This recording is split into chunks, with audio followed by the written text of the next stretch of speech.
राधे राधे भक्तों, आइए सुनते हैं व्याद गीता क्या है उसकी रोचक कथा।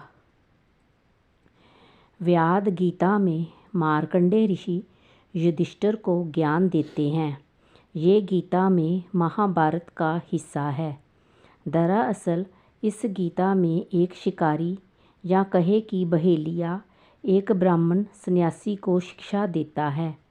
ये कथा हमें महाभारत के वन पर्व में पढ़ने को मिलती है। ये कथा मार्कंडेय ऋषि युधिष्ठिर को सुनाते हैं। कथा के अनुसार सुदर्शन नाम का ब्राह्मण तपस्या हेतु वन में चला जाता है। वन में एक चिड़ा उसके ऊपर बीठ कर देता है। बीठ के उसके ऊपर गिरने से ब्राह्मण उस चिड़े की ओर देखता है और चिड़ा भस्म होकर नीचे गिर जाता है।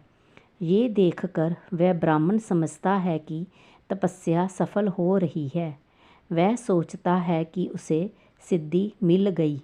फिर वह एक बस्ती में गया और वहाँ एक घर के सामने भिक्षा मांगने के लिए आवाज़ लगाई, भिक्षाम देहि। अंदर से आवाज़ आई कि ठहरिए महाराज, मैं अभी आती हूँ। कुछ देर बाद उसने फिर आवाज़ लगाई, भिक्षाम देहि, परंतु इस बार भी वही जवाब मिला। उसके सब्र का बांध टूटने लगा था और तपस्या का घमंड भी था। वह कहने लगा कि तुम्हें पता नहीं मैं कौन हूँ, मेरी अवहेलना कर रही है तू। ये सुनकर अंदर से आवाज़ आई कि मुझे पता है, लेकिन आप मुझे चिड़ा मत समझना। जिसको आप देखेंगे और वह जल जाएगा। चुपचाप वही खड़े रहो, अभी आई।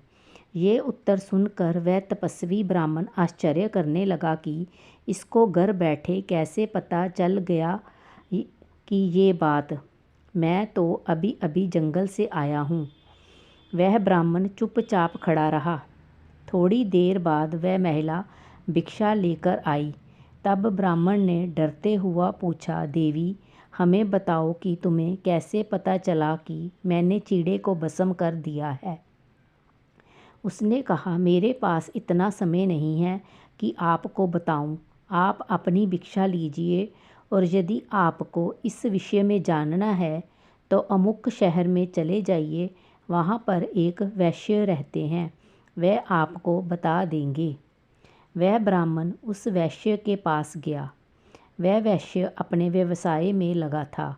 उस वैश्य ने कहा, पंडित जी बैठ जाइए। थोड़ी देर बाद उस ब्राह्मण ने कहा कि मैं आपसे कुछ पूछना चाहता हूँ।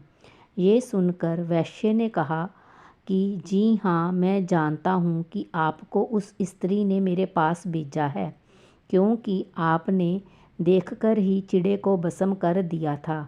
परंतु अभी मेरे पास समय नहीं है, तो आप एक काम करिए कि यदि बहुत ज़रूरी हो जानना तो आप अमुक नगर में एक व्याध रहता है, वह आपको सारी बात समझा देगा। और यदि मेरे से ही समझना हो तो दुकान मंगल होने तक इंतज़ार करना होगा। परंतु उस ब्राह्मण से रहा नहीं गया। वह वहाँ से उठकर चला गया और व्याध से मिला। व्याध को मांस का व्यापार करता था, मांस काट काट कर बेचता था। उसने ब्राह्मण को देखा और कहा, आइए पंडित जी बैठिए, आपको सेठ जी ने भेजा है। कोई बात नहीं, विराजिए। अभी मैं अपना काम कर रहा हूँ, बाद में आपसे बात करूँगा। ब्राह्मण ये सुनकर बड़ा हैरान हुआ कि इसे कैसे पता चल गया। ब्राह्मण ने सोचा, अब कहीं नहीं जाऊँगा, इसी से सारी बात समझूंगा। सायंकाल जब हो गई तो व्याध ने अपनी दुकान मंगल की ओर पंडित जी को लेकर अपने घर की ओर चल दिए। ब्राह्मण रास्ते में व्याध से पूछने लगा कि भाई, आप किस देव की उपासना करते हैं जो आपको इतना क्रोध हो चला है। व्याध ने कहा कि चलो, वह देव मैं आपको दिखा रहा हूँ। ब्राह्मण बड़ी उत्सुकता के साथ उसके घर पहुँचे तो देखा व्याध के वृद्ध माता और पिता एक पलंग पर बैठे हुए थे। व्याध ने जाते ही उनको दंडवत प्रणाम किया, उनके चरण धोए, उनकी सेवा की और भोजन कराया। ब्राह्मण कुछ कहने लगा तो व्याध बोला, आप बैठिए, पहले मैं अपने देवताओं की पूजा कर लूँ, बाद में आपसे बात करूँगा। पहले मातृ देवो भव, फिर पितृ देवो भव और आचार्य देवो भव, तब अतिथि देवो भव। आपका तो चौथा नंबर है भगवान। ये सुनकर ब्राह्मण विचार करने लगा, अरे ये तो शास्त्रों का भी ज्ञाता है। जब ब्राह्मण ने पूछा कि आप इतने बड़े ज्ञानी ध्यानी होकर इतना निकृष्ट कर्म क्यों करते हैं, तो उसने कहा, भगवान, कर्म कोई निकृष्ट नहीं होता। हम व्याध के यहाँ पैदा हुए हैं। मेरे बाप भी मांस बेचते थे, उनके बाप भी, और ये धंधा हमें अपने पूर्वजों से मिला है, इसीलिए हमें इससे घृणा नहीं है, क्योंकि जब तक इस दुनिया में कोई मांस खाने वाला होगा तो उसके लिए बेचने वाला भी होगा। इस तरह व्याध गीता का जन्म और ज्ञान प्रारंभ हुआ। व्याध का शाब्दिक अर्थ शिकारी होता है। इस कथा में घमंडी सन्यासी को व्याध ने धर्म की सही शिक्षा दी।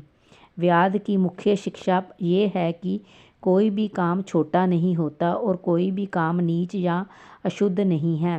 वास्तव में काम कैसे किया जाता है, उसी से उसका महत्व कम या अधिक होता है। कथा समाप्त हुई। राधे राधे। कृपया मेरे चैनल को लाइक, शेयर, कमेंट और सब्सक्राइब करें।